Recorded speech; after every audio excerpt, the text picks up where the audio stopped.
to welcome you to this side event on responsible wood trade and say a few words about why we did this and what led up to WWF India getting involved in the GFTN program and what it means. When we first, about 4 or 5 years back, when we first started talking about why India should get involved in GFTN, many people, including the government and other partners and even the business sector, sort of didn't understand why. So they were saying, why should India get involved in GFTN? Because A, India is not a major trader, so it's not a major exporter of wood. So why do we need to get involved in this? The other argument was, India is a developing country, we need to develop faster, and therefore this is more of a barrier, and we should not start looking at responsible wood trade, but right now we should just be moving towards as much growth as possible and not worry about things like sustainability at this point in time.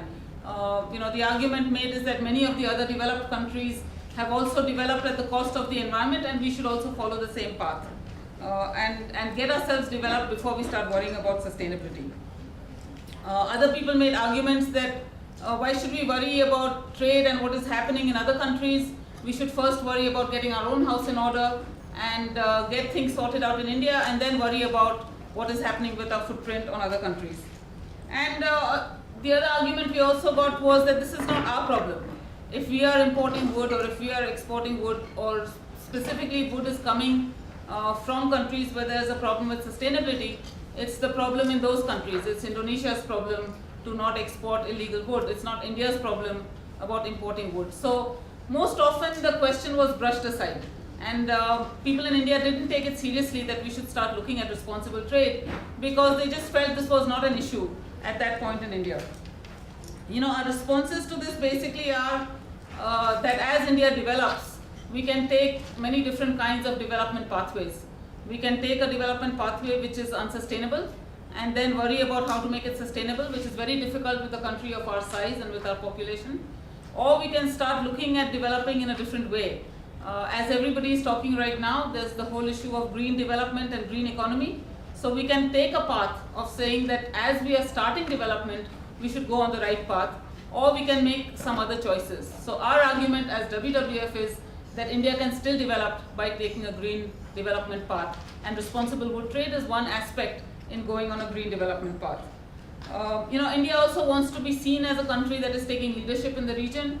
It wants to be seen as a global player in many issues, and with global player and with global status comes global responsibility. And as a country, if we keep saying it's not our responsibility to worry about what is happening in other countries around us, then you're not a global player. So if we really want to be taken seriously, we must think about the big picture and look at our impacts globally. WWF as a global organization, this is particularly important to us. It's particularly important that our work is connected. What happens in Indonesia or in Sumatra, on Papua New Guinea in terms of wood imports and exports is equally important, because we are also trying to protect forests in Indonesia and Papua New Guinea and Sumatra. So as a global organization, WWF cannot afford to say that we are only worried about what is happening in India, and what is happening in the other countries is their problem. So we have to start thinking much more globally, and we have to be seen as an organization, as a country that is also playing by global rules. And this is very, very important for us. So I think the time is right that we start looking at the bigger picture and not just at narrow issues of what is going on internally. India has a growing ecological footprint. About 2 years back, we started trying to map India's ecological footprint in other countries. We are now aggressively going out and looking for energy sources in other countries. We are looking at timber sources in other countries. We are seeing ourselves as competitors to China in many ways, and equally strongly looking for other alternatives. India is already the world's largest importer of palm oil.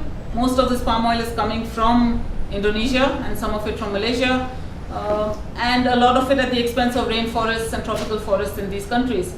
So it is a growing ecological footprint. It is something we need to worry about, and it is something that we need to think about how to find solutions for.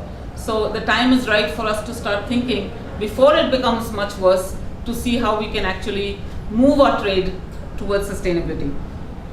There is There are 2 or 3 challenges that we face, and I know that the other speakers are going to talk about some of these challenges. But one of the challenges that we found when we started trying to look at the trade issue, both in terms of timber, in terms of palm oil, and in terms of other commodities, was that traceability is a big problem, and that many Indian companies are becoming very smart about how to avoid traceability.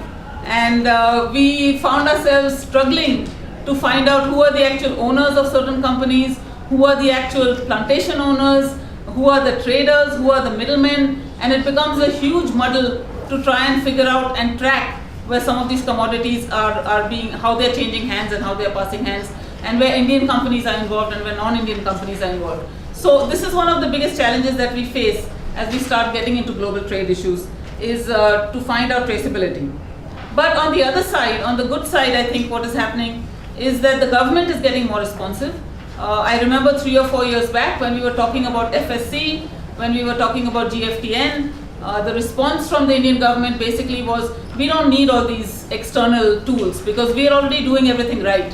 Nobody can teach us what to do because all our wood is sustainable, everything we do is traceable, and therefore none of these global indicators apply to us.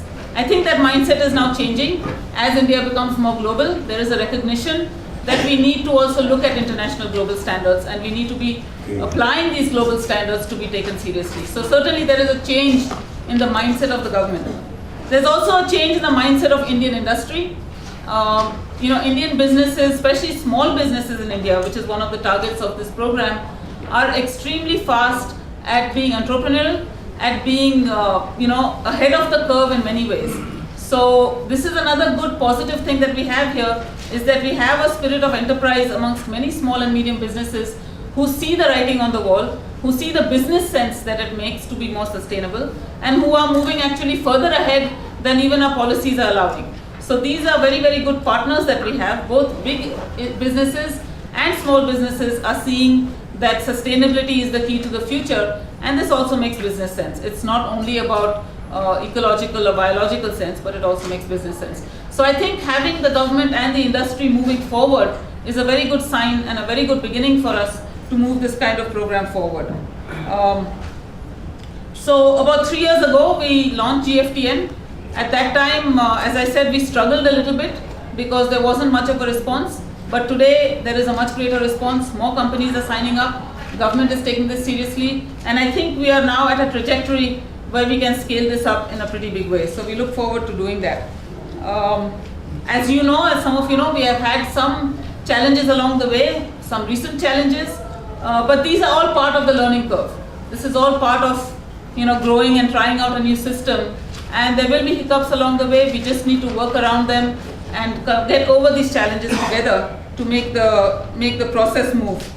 So we are very happy that we have our colleagues here also who will talk to us a little bit about the global challenges and the challenges in India. So I'm not going to talk a lot about the GFTN program in India because my colleagues will do so. I just wanted to lay out to you a bit of the context about why we feel this is important and why we feel that the future really of the wood trade in India lies in being globally responsible and lies in being following international standards and also setting the way in terms of the way we do things in terms of transparency, traceability and sustainability. So with that, I'll hand over to my colleagues again who will share with us some of their insights in terms of both the global and the challenges in India. So thank you very much for coming, and we look forward to a good session today.